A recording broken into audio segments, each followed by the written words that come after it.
Hey everyone, Adam here. I want to show you a couple poses that you can do to stretch the muscles at the back of your neck, like your trapezius and your levator, and also the muscles more towards the side and the anterior called your scalenes, of which there are three: the posterior, the middle, and the anterior scalenes. So one thing you want to keep in mind when stretching your neck is to maintain the normal curves of your spine. When we maintain the normal curves of our spine, we want to begin from the foundation up. The vertebral column is a weight-bearing structure. As we move from the head to the pelvis, the vertebrae actually increase in size and weight-bearing capacity all the way down to the five large, massive kidney-shaped bones in the lumbar spine, L1 through L5, which also joins with the sacrum and then the pelvis. So the position of the pelvis is going to affect the position of the low back. The position of the low back is going to affect the position of the ribs, the thoracic spine, the cervical spine, and the head. So if I'm going to do any sort of stretch for my neck, I want to make sure that the structures below are well established and providing support for the structures that I'm stretching. So one thing I want to do is just move the flesh of my buttocks out of the way, so I'm actually on my sitting bones, anatomically called the ischial tuberosities. I position my feet so that they're underneath my knees, comfortably placed on the floor and steady. And you also notice I've elevated my pelvis quite a bit in this metal folding chair, and that's to increase the angle at the front of my hip. What that allows is for the natural curves of the spine to be displayed effortlessly and with less muscular effort on my half. So I can stay here for a few breaths, roll my shoulders out just to start. And if I want to stretch the upper trapezius towards here, let's say I'm going to stretch my left side, I'm going to bow my right ear to my right shoulder. I can just use this as a reference. I turn my chin slightly down and tuck it. So I'm kind of like laterally flexed to the right with a little bit of rotation. Already I feel a stretch down to the back of my left. I can also accentuate that by reaching down to my left arm and slightly back. I can take my right hand and place it more towards the back of my skull until I feel the desired amount of stretch. Now I would caution you not to go for too much stretch. Mild stretch is preferred, and to breathe into the area of discomfort.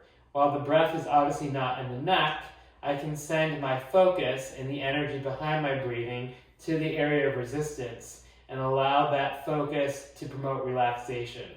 I want to stay here for about 30 seconds, maybe to a minute, maybe even a minute and a half, if I want to really affect the connective tissue.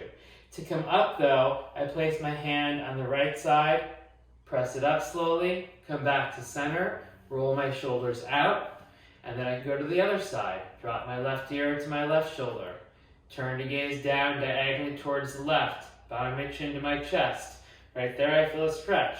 I might just stay there. I can accentuate that by reaching the right hand down, placing my left hand on my left head. Then come back to center. So that's how I would get the muscles towards the back. I can also get more of the muscles towards the front by doing something similar. So I can bow, laterally flex my right ear to right shoulder.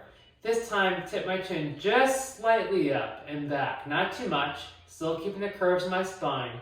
Already I feel a nice stretch through my scalenes. I can take my left hand down, slightly back. So I'm reaching down, reaching my left shoulder down, keeping my ribs relatively neutral so I'm not laterally flexing my whole trunk, just part of it. And then this time the hand goes on the temple, right? Or the temporal lobe. Not here, here, just above the ear. Then I can come back to center. After I was there for at least several long breaths. Left ear to left shoulder. Gaze up slightly, reach down, place my hand upon my temporal lobe. Come back to center. The other thing you want to be cautious of is it's very common for folks to do neck rolls. I would advise against that. The cervical spine as well as the atlanto-occipital joint is not a ball and socket joint like the shoulder or the hip. It's a series of irregular shaped bones stacked upon each other at three distinct places: the vertebral bodies and the facet joints in the back, of which there are two. And what happens when we do the neck rolls is we can actually grind the joints in the back, called the facet joints, Not a great idea. Those are usually prone to osteoarthritis and bone spurs. And then through C1 through C6, we have an artery called the vertebral artery, which goes to this opening called the vertebral foramen, intervertebral foramen, and we don't want to mess with that either. So no neck rolls. If you want to stretch your neck, maintain the natural curves of your spine. To stretch your upper trapezius, you bow, gaze down, and slightly flex. Then you get this. If I want to stretch my scalenes, I do the same thing, except I go to the side and slightly up. So if I go to the side and slightly up, I get the front of the neck. If I look down into the corner, I get more the back. I hope you found this helpful, and stay tuned for more videos. Thank you.